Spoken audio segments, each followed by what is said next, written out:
So there are pros and there are cons of schemas.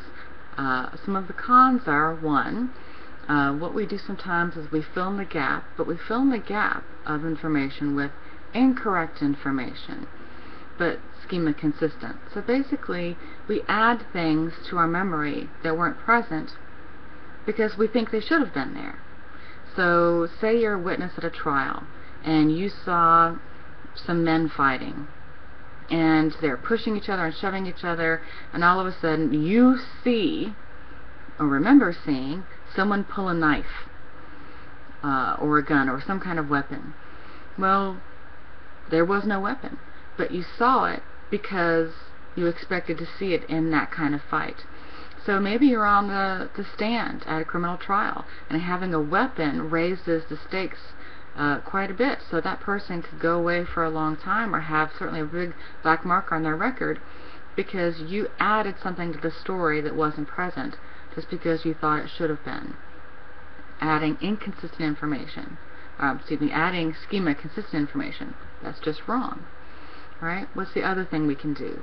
Is we can ignore information that is inconsistent with our schemas. That means that if we see something that we don't think should be there, we don't see it. So say you're watching a game, your favorite team, you and your friend who are still friends despite the fact that you tend to root for different teams.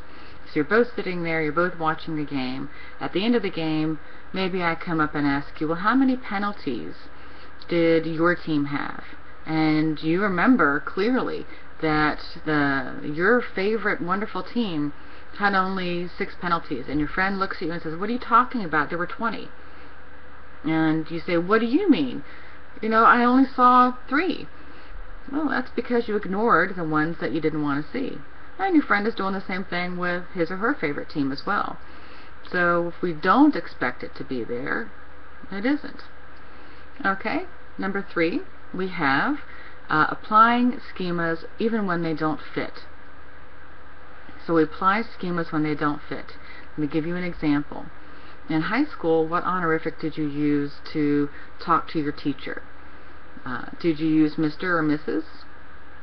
Generally speaking, probably. Right? When you're in college, what honorific do you use for most of your professors? Well, do they have a doctorate? In college, most of them do. And what do you call doctors? Doctor.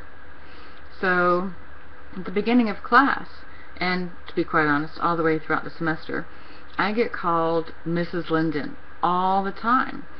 But I'm Dr. Linden, and let me tell you, I worked long and hard to earn that doctor before my name, that honorific. So you're using an old schema in a new situation that doesn't fit anymore, but you're relying on old learned information. Number 4, our problem is that they're very hard to change. So, just told you what to call me, Dr. Linden, right?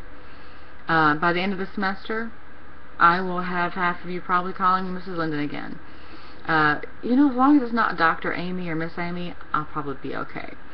So there are some disadvantages to schemas that we have to be on the lookout for. They're great. There are reasons why they're used, but they can also cause us problems.